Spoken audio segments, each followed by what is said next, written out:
இப்போ நீங்கள் நினைக்கிற அந்த ஹார்ன் வந்து வேறு எதுவுமே கிடையாது. அது வேறு யாரும் இல்லை, நான் தான்.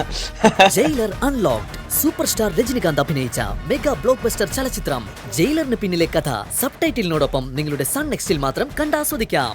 ഇപ്പോൾ തന്നെ ആപ്പ് ഡൗൺലോഡ് ചെയ്യൂ.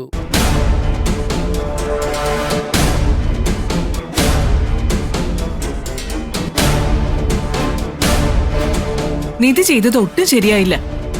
ഗൗതമിനോട് ആലോചിക്കാതെ ഇങ്ങനെ ഒരു പ്രതിജ്ഞ എടുക്കാൻ പാടില്ലായിരുന്നു. ഇക്കാര്യത്തെ ഞാനും പാർവതിയുടെ പക്ഷത്താ. പ്രതിജ്ഞയിൽ നിന്ന് പിന്മാറാൻ ഞാനും ഗൗതം ഒരുപാട് തവണ ആവശ്യപ്പെട്ടു. പക്ഷെ ഇവൾ അതിന് തയ്യാറാവുന്നില്ല.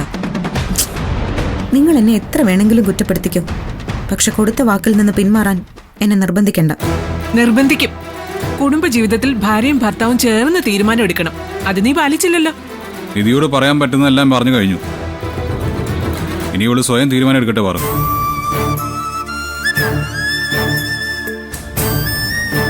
പണ്ട് ചന്ദ്രകാന്റിയുടെ തലയെ തൊട്ട് വാക്ക് നൽകിയെന്ന് പറഞ്ഞ് ജാതകം മാറ്റിയ കാര്യം ഇവള് നമ്മളോട് മറച്ചു വെച്ചത് ഓർമ്മയില്ലേ? അതുപോലെ ഒരു വാക്കായത്. അത് മാറ്റണമെങ്കിൽ ഇവള് തന്നെ വിചാരിക്കണം. ഇവളെ കൊണ്ട് മനസ്സ് മാറ്റിക്കും ഞാൻ. അതിന് തയ്യാറല്ലെങ്കിൽ ഈ അമ്മയില്ലെന്ന് കരുതിക്കോട്ടെ അവള്. ഇവളുടെ അച്ഛനെ പോലെ തന്നെ എന്നെയും മറന്നോട്ടെ. അമ്മേ, അതേടി, നിന്റെ അച്ഛന്റെ അതേ മുൻകോപം എടുത്തു ചാട്ടവും തന്നെയാ നിനക്കും. അതേ സ്റ്റാൻഡിലേക്ക് ഞാനും എത്തും.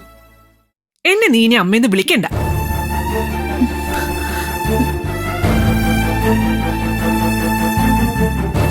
ആത്മാഭിമാനത്തിന് മുറിവേറ്റ അവസരത്തില് ഞാൻ അങ്ങനെ ഒരു പ്രതിജ്ഞ എടുത്തത്.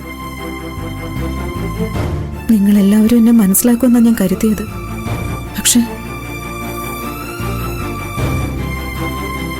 ഒരിക്കലും ഒരു കുടുംബജീവിതം ഉണ്ടാവില്ല എന്നല്ല ഞാൻ വാക്ക് കൊടുത്തത്. ശിവാനിക്കൊരു നല്ല ജീവിതം ഉണ്ടാക്കി കൊടുക്കുന്നത് വരെ താലികെട്ട് നടത്തില്ലെന്ന്. നമ്മളൊക്കെ ചേർന്ന് പരിശ്രമിച്ച അതുടനെ നടത്താവുന്നതേ ഉള്ളൂ. എങ്ങനെ നടത്തും? അവളുടെ അത്യാഗ്രഹം എന്നെ തന്നെ കല്യാണം കഴിക്കണമെന്നാ. എന്നെ വിട്ടുകൊടുക്കാൻ നീ തയ്യാറാണോ?